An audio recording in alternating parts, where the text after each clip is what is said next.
Welcome to, well, frankly, it's a glorious Thursday outside. I'm Chris Hines, former Commissioner for Body Corporate and Community Management, Strata Advisor with Hines Legal. With me, as always, Frank Higginson, partner, Hines Legal. Frank, welcome. Hello, Chris. Hello, everyone, yet again. Yeah, it's a lot We, nicer this Arvo than it was yesterday afternoon, which was a thunderous it was storm. quite something, wasn't it? And we are also back to our usual setup after last week's in-person combined setup, which actually went quite well. It's had some good feedback. If we say so ourselves. Yeah, but we're back to what would you call it? Default settings today. And today we are your relationship gurus. Yes, I know. Go figure. But next in the relationship rescue series. So if you cast your mind back a few weeks, we did one about relationship rescue with your body corporate manager, which I thought went pretty well. Again, great response. So this week, relationship rescue with your resident manager. We are here to rescue difficult body corporate relationships and get them back on track. So we're not therapists, Frank, not yet, No. anyway. But we see a lot of where it goes wrong, don't we? Absolutely. So it is, yeah, it's almost a little bit not dangerous. I mean, we're sitting here trying to psychoanalyze people, not quite it. Probably more than anything else, which is what this is all about, is sort of getting people to understand where we see them going wrong so that hopefully there's less need for lawyers. And we are actually in the business, Frank, of considering the humanity of all of these situations. And I've got to say, that is often lost in a body corporate dispute. What are my rights? What about blah? What about this? What about that? Yeah, sure, all of that's true. What about the humanity of the situation? Why are we locked in this titanic death struggle to the end? No death struggles today. It's about relationship rescue. And as I say, today it's about your resident manager. So quick recap, Frank. A few weeks ago in April, seems like an eternity away now, doesn't it? But yeah, we did ending management rights, not terminating, ending management rights. And we talked about that relationship, Frank, didn't we, between body corporate and management rights holder. And it's a fundamental relationship in the body corporate, isn't it? And in a sense, we probably got it slightly out of order. It would have been good to have this one early in terms of what we're going to do today is really setting the scene for what creates good management rights relationships, because you're having the conversation about ending them when that's come about and gone wrong. So, inevitably, we don't have a magic wand to fix every single problem that's out there. Some of them are just unsolvable, but we really do think that if people apply a lot of the stuff we're talking about today, then the chances of you going wrong in your management rights relationship probably get less and less. Absolutely. And we want to talk about, I suppose, how to avoid, how to maintain, but then if things do go wrong, how do you avoid a Bill Gates divorce? Story of the week, isn't it? Not too messy yet, as much as they both seem to have lawyered up. They're just getting started, aren't they? Right. Yeah. Quick reminder to everybody, make sure that you do register to get your reminders for these events, because that's where you find out topics, you get a bit of content from us as well. You can ask us questions live today. You can ask us questions after the event as well, just in the YouTube chat function. We'll get to as many of those as we can today. First things first, we're talking about relationship rescue, Frank. What kind of relationship does a body corporate and a resident manager actually need? That's a big question. It is a big question. And I suppose I've got little, she's not so little anymore, 12-year-old daughter going on, not quite 16 yet, but I can see it around the corner. BFFs and all that, best friends forever.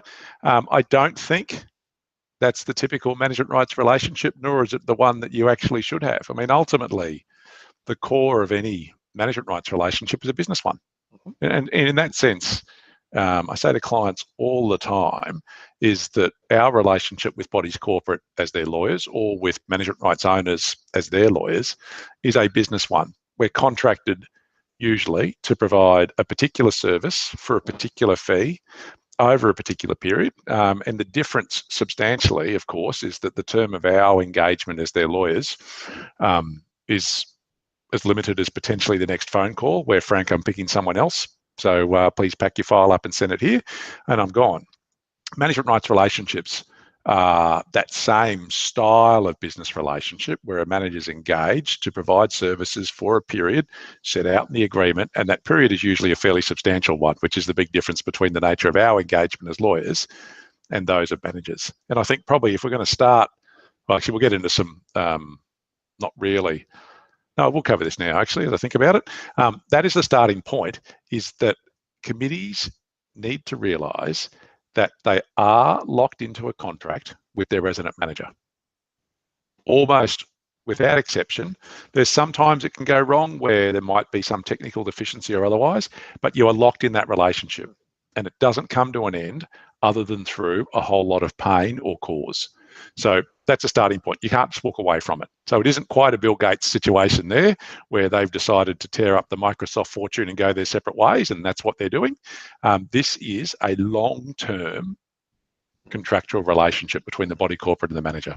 So that's the context of really what this is about today, is talking to people about managing inside that relationship. But the core of it, it is business. It absolutely is business. So let's refresh. The primary relationship here is between the body corporate and the resident manager. That's where the contract is formed between. And then the committee, as the day-to-day operational arm of the body corporate, has the responsibility for the day-to-day, stands to reason, operationalization. Do you like that one, Frank? Yeah, I'll look that up in the dictionary later on to see if it's there, Chris. Of the relationship. So that's where it all starts. So it's got to work for each party. Then the secondary relationships is where the lot owners and occupiers get involved. So the management rights holder usually, I think in most cases, has the letting rights authority as well for the scheme. And so would have individual relationships with owners whose lots are in their pool, and then would have relationships with the tenants there as well.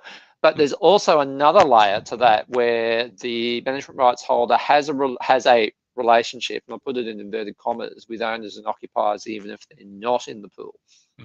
Because the management rights holder is working on common property, and everybody has a stake in common property in some way, shape or form, don't they, Frank? They do. I mean, in theory, everyone owns a proportionate share in it based on their interest schedule lot entitlements, as much as that's not actually on the title of their lot. So yeah, so the management rights owner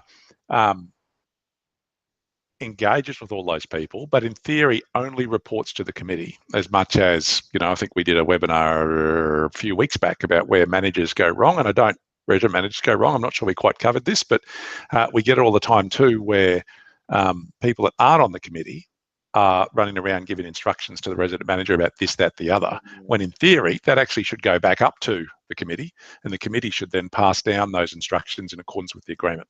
So those lines of communication can get crossed quite a bit. Very easily. And I suppose it goes towards our sort of the main point that we want to make here, Frank. This is not a sweetheart, eternal love situation. Like if you happen to become, sociable and friendly with your resident manager, that's great. Happy days. Yep. Nobody's telling you you shouldn't do that. Maybe I say it occasionally, and there's an argument around that. If you do, that's well and good, but your primary objective is a business relationship, because it's a transactional relationship, isn't it, Frank? It's a transaction. If I'm the resident manager and you're the committee, Frank, I am providing you services. You're providing me with oversight, and ultimately you are responsible for providing me with income. Yep. That's it. Yep. And outside that, we get the personal relationships that happen in any business relationship, the same as, someone said to me 1,000 years ago, all my clients are friends and all my friends are potential clients. I don't think it's quite that, not quite that mercenary, but there are some clients who we build really good relationships with, and you're quite happy to socialize with them and all that sort of stuff.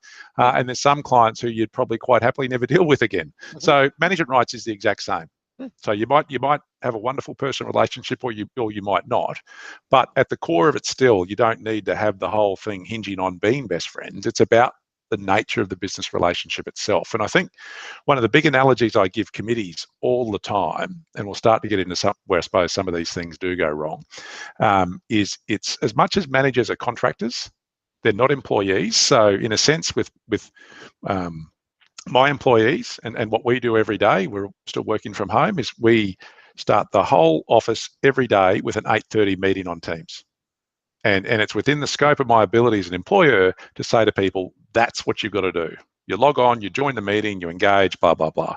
That's not the nature of the relationship that a committee or a body corporate has with a manager. They're not employees, but I think one of the best ways for a committee to go into a management rights relationship mindset is, in a sense, to engage with them as if they were. Yeah. Because you don't treat employees in lots of the ways that we see committees treat resident managers. You know, and I mean, this is, Chris, I suppose we rattled off a couple of quick ones previously. I mean, we start, I suppose, by speaking to people as if you how you expect to be spoken back to. Yep. And that's assuming you're not psychotic. So if you treat people with professional respect, then you usually get that back in return. And I suppose, you know, some of the less professional things we see, and this might be at the tail end of a frustration of volunteers, but in terms of how to press someone's buttons, the whole I pay your wages, so you've got to do what I tell you.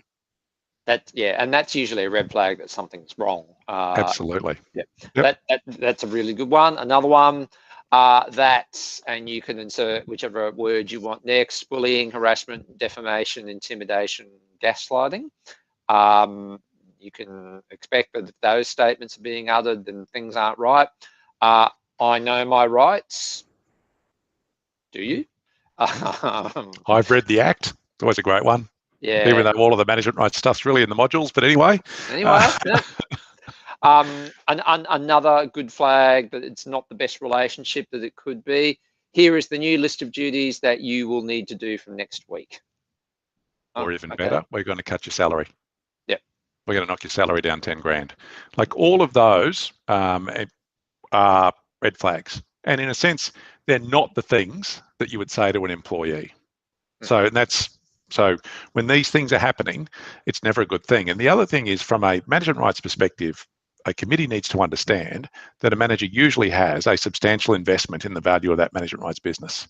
So anything that threatens the value of that is instantaneously going to be a couple of fingers in the chest pointing at them, declaring war. Yep.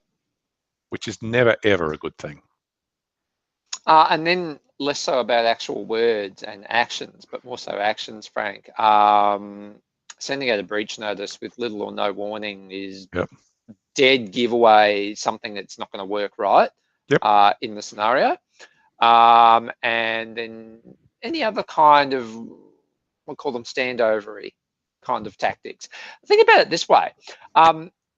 Let's just say that, Frank, you owned a business and you had an employee on site, and you said to that employee, pick up that rubbish over there. And that's all you ever said. I don't think that that would cut it as great employer-employee relationship, and there would probably be some issues out of that. So why would you, as a committee member or an owner, think it okay to speak to a caretaker in that fashion? No, you shouldn't be doing that. There's a process to go through, and there's a way to put it. Absolutely. So bear it in mind now that this is a business relationship. So I think probably for us, there's two things to this. There's the maintenance of it. So what's best practice around the maintenance of this business relationship? And then after that, if it's not quite going right, what's the best way to repair it?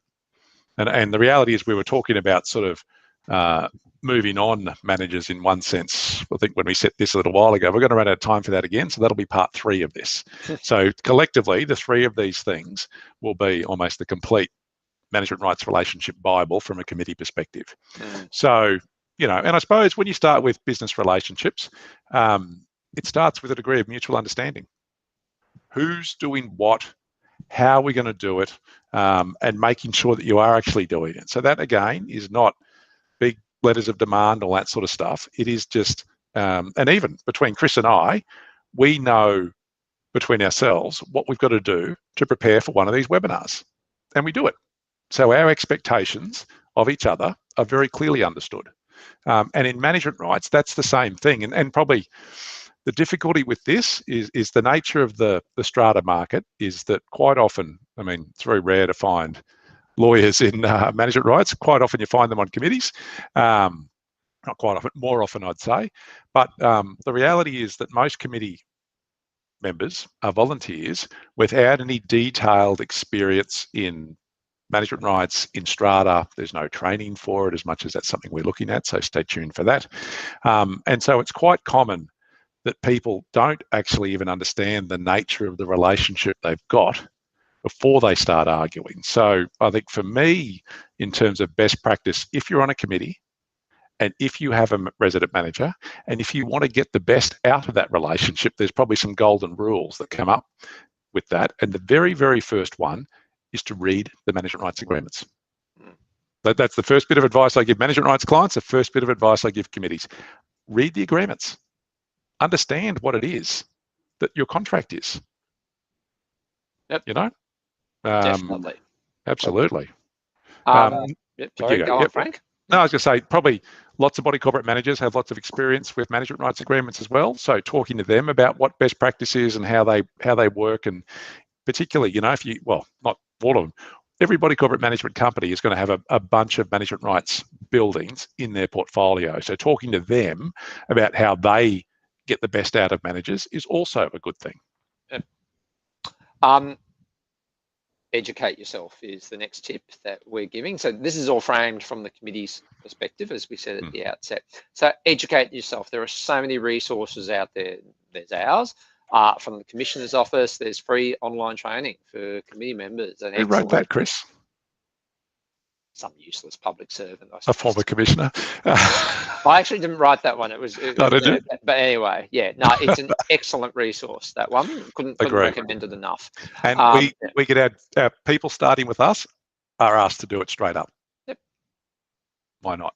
But I mean, the core of it really, in terms of relationships, is communication about communication, and then a little bit more communication. So, you know, and ideally that is face-to-face communication. Like writing's fine, emails are fine, letters are fine, but from a engaged committee perspective, if you catch up with your resident manager regularly, it absolutely allows you to iron out issues that might be brewing, and more importantly, it allows you to set expectations, because the reality is, and this is, you know, something that probably the working group will get to at some stage in the future, I should say that strata law reform, is lots of management rights agreements have very generic set of duties that don't really potentially sometimes match what the scheme's actually going to require.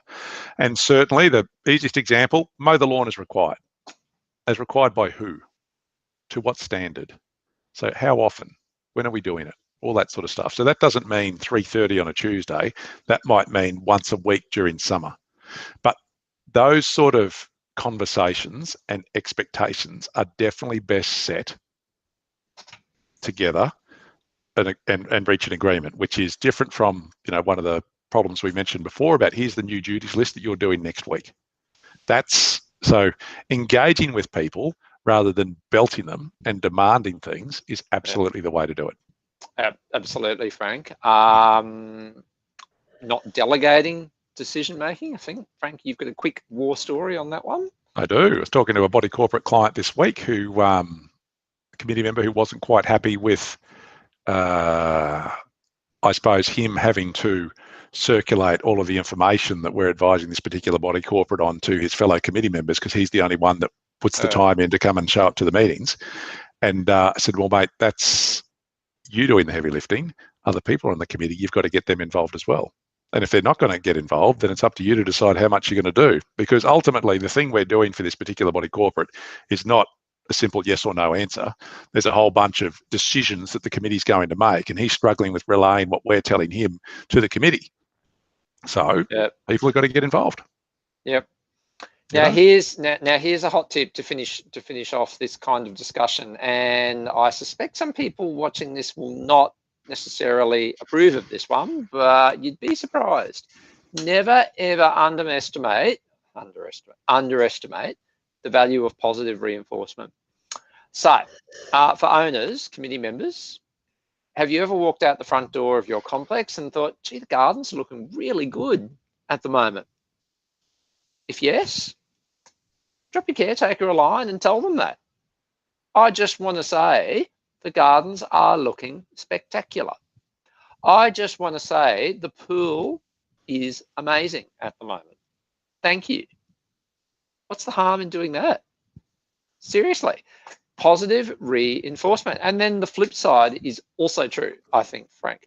If you're a management rights holder and you've gone to a committee meeting and you think, oh, this is going to be torture, and it's actually constructive and productive and things get decided and things get ticked off the list, drop the committee an email afterwards.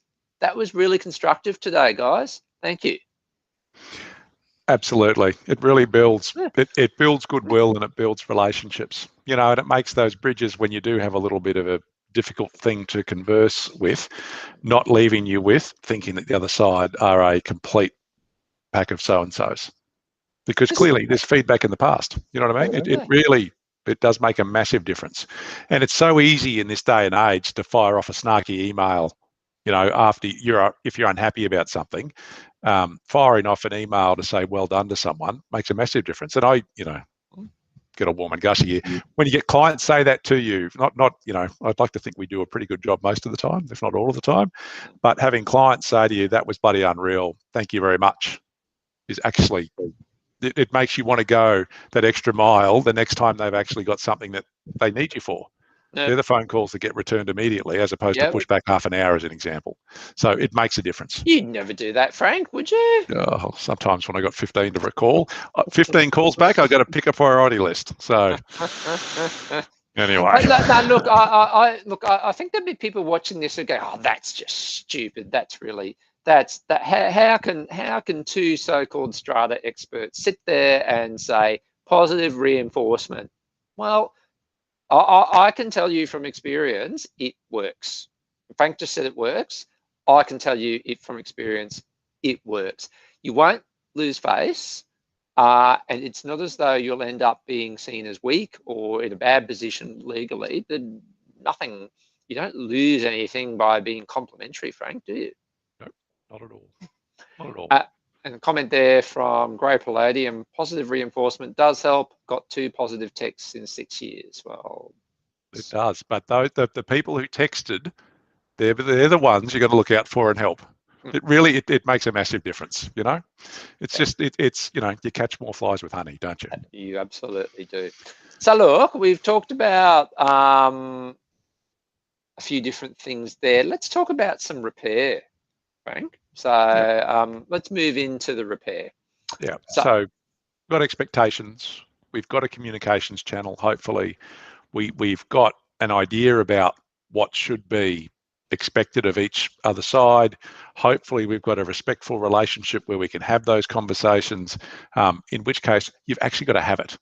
So probably the issue here with repair for me is that people tend to go legal early.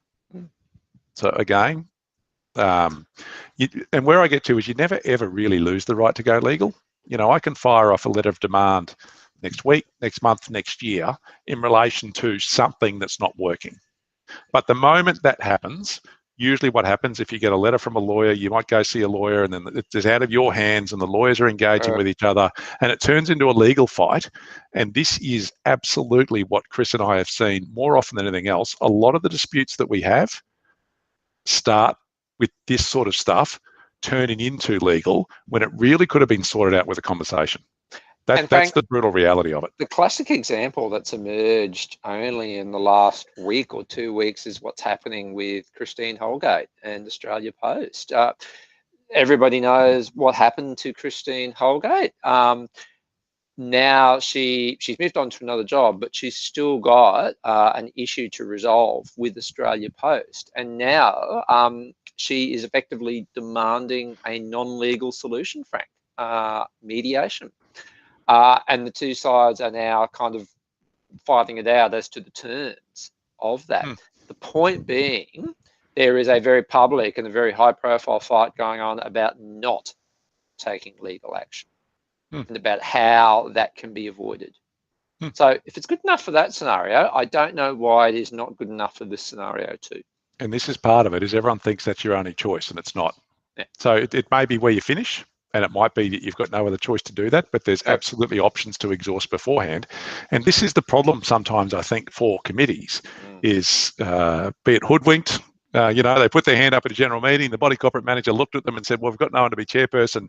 Would you like to do it, Chris? And you say, sure, without understanding what it is. And it actually does involve potentially more work than simply rolling up to a budget meeting once a year and then signing yes to some box. Because these type of relationships, they're not simple ones to manage. Like I said, there's a few moving parts, and it is that employment, that management experience, in a sense, that you'll get if you don't have, that makes a massive difference in avoiding long-term conflict. So that ability to have a difficult conversation, if you've set the ground rules and have a difficult conversation and engage with someone when things aren't quite working, is a really, really important part of avoiding long-term pain. And then it's a matter of record keeping, isn't it? So we had this conversation, and again, back to that employment scenario. If we were going to give someone an official warning for misconduct or something like that wasn't a sackable offence, then we would have them with a support person, potentially us talking to them, and there'd be a follow-up afterwards to say, okay, we've had this conversation, this was the issue, this is what our expectations are, or these are what our expectations are going forward, and we'll see you again in 4 weeks' time to make sure we're on the same page. That sort of structured process, which isn't too legally overbearing, but just sort of starts to get the seriousness going and tracks what's happening, is the way to deal with personality issues, with performance, particularly performance issues early. Record keeping is all important. And I guess if talking doesn't succeed, if that kind of negotiated process doesn't succeed, then you do have to resort to written stuff. So this is all about letters, emails. Good tip that you've introduced, Frank. Write like you are expecting a judge to read it later. Absolutely. That's the first. Then we've got a new lawyer that started this week, and he's all bright-eyed and bushy-tailed, moving down from Townsville tomorrow. We'll see how enthusiastic he is to see whether he's watching this and whether he comments. I won't mention that we've said we're going to mention him. But that's the first bit of advice he gets too, because ultimately everything you write, particularly in these sort of situations, if we're moving towards repair, like, you're a complete idiot, I can't believe you ever had the money to buy this business, is never, ever, ever going to look good in front of a member of QCAT or a judge. So you've got to stay professional. It's that back to that business relationship. It's back to as if they were employees. You wouldn't ever say that to an employee, ever. So why would you do it now? Recognize you might be frustrated, but it's a matter of this coming back to taking the emotions out of it. What's the agreement actually require? What did we agree that would actually mean? Can we please get back to doing that? And look back to the talking issue very quickly. If talking isn't working, then also it's probably not a bad point to ask yourself, is there a reason for that? Is there a language barrier, for example? Are there some personal issues happening in the background which are having an impact? Is there some medical stuff going on in the background? I mean, we saw it during COVID, with the worst of COVID, didn't we, Frank? Where the pressures of the pandemic and lockdown were having some really serious implications for relationships in bodies corporate a few times. You need, and as much as we said at the start, this is not a personal relationship, it's not, but we did also say, remember the humanity of it as well. There might be some very good reasons that talking is not working. And even, not necessarily, there's lots of resident managers that are Chinese. So in that sense, there's a language difficulty, and there's also potentially a cultural disconnect between, different cultures deal with these things in different ways. So both, and I suppose this is part of what Chris does from time to time as well, behind the scenes, or whether it's sort of up front to a degree, helping manage the process so that people can actually understand each other. So it might even be that you have an interpreter along who understands management rights, because in Chinese, there's actually no word for management rights or words. So it's not even in the language. So helping people understand what it's about and all that sort of stuff can become a really important thing, because it's that, again, back to that expectation element of it. So, and well, I mean, the theme of this, if we're going to do it, was communication, isn't it? Yeah. Really. And so from the repair side of things, it's, to me, go legal last. You leave that as the very last resort, but you might get some guidance along the way through in terms of what you could be doing and what you should be doing. And I suppose for me, almost every single issue like this is takes me back to when I was a little article clerk. And now how? Where are we now? Where do we want to get to? And then how do we get there? And I think the Oddly art enough, Frank, is the that's how. also, they are also almost word for word the techniques that one is taught when one becomes a mediator. Same thing. Where are we now? Where do we want to be? Yep. Almost identical, which is Yep. my part of the world. Absolutely. So yeah, I think that's really good food for thought for whether you're a committee owner or resident manager or body corporate manager for that matter, watching today, is to keep those kinds of things constantly ticking over in the mind. I mean, it's never just one thing that you do that's going to repair the relationships. It's a number of things done together in tandem. Together in tandem. Tautology. And you haven't even been drinking today, have you? Not yeah. Clearly not enough, Frank. Yeah, no, definitely. Yeah. And it probably is that how. A lot of people think the how is just getting a big stick and beating people around the head with it. Yeah. And that is very much not the answer, particularly at these early stages. And I suppose part 3 of this might be a little bit more of the stick rather than the carrot. Yeah. But this is really about the carrot. And it's about that professional working relationship that people are stuck in. Absolutely. Gosh, we've come to the end of time again. It really did fly by today. I want to thank everybody who's participating today. Some good comments there as well. Again, minor repairs and maintenance, absolutely. So this is, if you're going to look at an issue in management rights agreements, it's what are managers paid? So what is a manager required to do? What are they paid? Quite often, where does the line start and finish between minor repairs and maintenance? And that's one of those grey areas, the same as skilled trades, that comes up all the time in management rights contracts. And to me, there's going to be a legal answer there potentially at the back end that might involve some artistry, but at the front end, that's about expectation management and relationship building. So if we've got that expectation set and we do have a relationship, then we're able to have conversations without charging off to get legal advice from lawyers and potentially issuing breach notices and all that sort of stuff. That's really what this is all about. I think so, Frank. Yeah, thanks for that comment, Linda. Thanks everyone for today. As I say, we'll have to do a part 3 on this one, which will be, as Frank said, more about the stick than anything else. Stay tuned for that. We'll probably do that one next month, I would expect. Again, don't forget to register so you can find out exactly that, the topics. Next week is another sequel, Challenging People, the sequel.